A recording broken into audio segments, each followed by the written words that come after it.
Nah, Martin, pekan penciptaan ini, yang menjadi model bagi segala sesuatu yang menyusul kemudian. Gereja yang mula-mula juga mempercayai, hal ini menjadi model bagi rencana keseluruhan keselamatan, yang terbentang selama 6.000 tahun, dengan masa 1.000 tahun. Dari hari ke-7, yang melambangkan 1.000 tahun waktu beristirahat. Dan hal ini disebut sebagai pekan kosmik.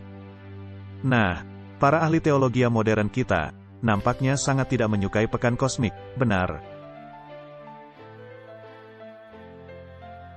Nah, hal itu yang telah dipercayai oleh para bapak gereja yang mula-mula. Kita sudah membahasnya dalam WhatsApp Prof nomor 9. Tetapi demi kelengkapan, mari kita mendalami pemikiran ini lebih jauh. Nah, bisa dikatakan, mereka memang bersama kita, tetapi sedang menuju ke suatu arah. Ya, baiklah, mari kita melihat beberapa pionir dari pergerakan Advent. Ada Wagoner dengan bukunya From Eden to Eden, dan dia mengutip kitab Wahyu 21 ayat 4-5. Taman Eden, pada masa itu telah sepenuhnya dikembalikan. Di sini sungai dari air kehidupan, mengalir dari Gunung Sion. Di sini Adam mendapatkan kembali pohon kehidupan yang ditanam di pinggir sungai.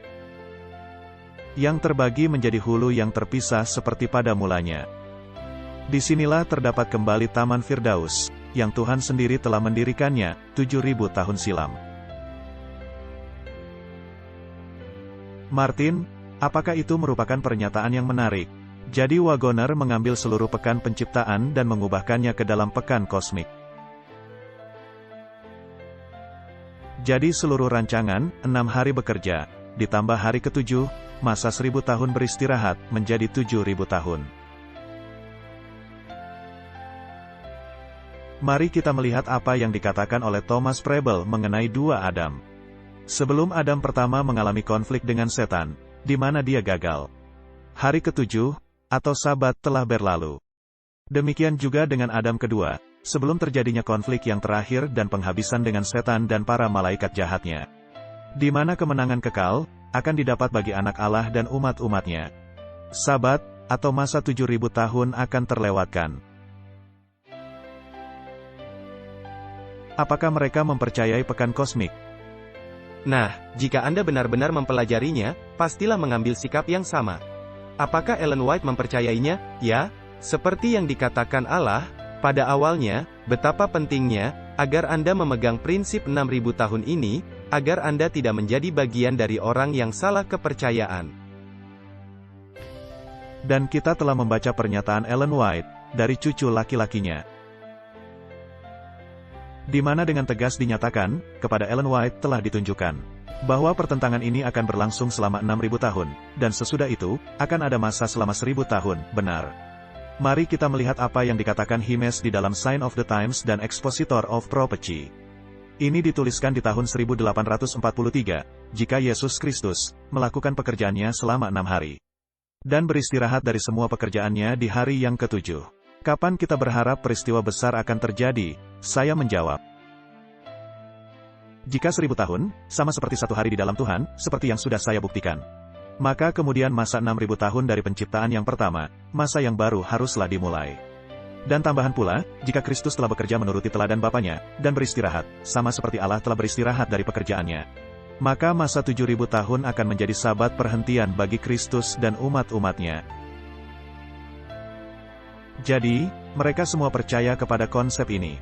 Tetapi jika Anda menyangkali masa 6.000 tahun, dan Anda mau menerima Septuaginta sebagai standar Anda, dan membuang teks yang dipakai para reformer, yaitu Masoretic Text, Anda akan berbenturan, bukan hanya dengan Alkitab. Anda akan berbenturan, bukan hanya dengan tulisan roh nubuat. Anda akan berbenturan dengan para bapak gereja yang mula-mula, dan juga akan berbenturan dengan para pionir dari pergerakan Advent, benar, ya. Clarke dalam Advent Review and Sabbath Herald tahun 1866, Alkitab menjawab semua pertanyaan dan keraguan-raguan. Di dalam Alkitab, para pencinta sejarah, mendapatkan informasi lengkap mengenai hal masa silam dan perkara masa depan. Dimulai dari Eden yang pertama, dan menjangkau periode waktu 7.000 tahun, hingga mencapai Eden kedua, di bumi yang baru. Apakah mereka mempercayai periode waktu 7.000 tahun? Mereka begitu berakar kepada hal ini. Sehingga saya pikir, betapa mengakarnya mereka kepada Alkitab mereka.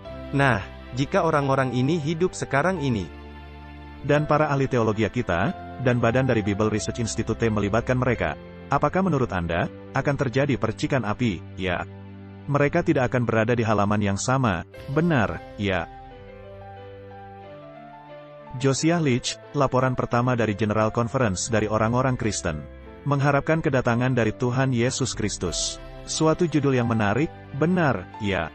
Hampir menjadi pendapat universal dari gereja, baik Yahudi maupun Kristen bahwa Sabat melambangkan suatu keadaan beristirahat yang mulia bagi gereja, selama masa ke-7.000 dari dunia. Argumen utama untuk hal ini, dijelaskan sebagai berikut.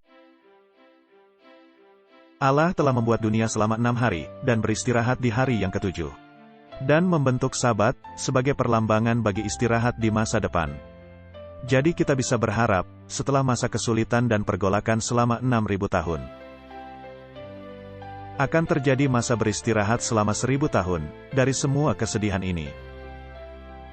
Bukankah menarik, penulis di sini juga mengakui, bahwa pada dasarnya pendapat gereja universal, baik itu orang-orang Kristen dan Yahudi memiliki pendapat yang sama,